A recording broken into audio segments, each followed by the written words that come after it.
रसूलुल्लाह सल्लल्लाहु अलैहि वसल्लम अपनी बेटियों के मामले में बड़े ही गैरतमंद थे।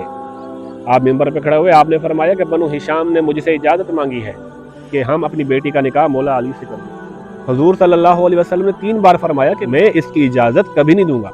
ये हो सकता है कि मौला अली मेरी बेटी फातिमा को तलाक दे दे, उसके बाद वो बनु हिशाम में जाकर भले शादी कर ले।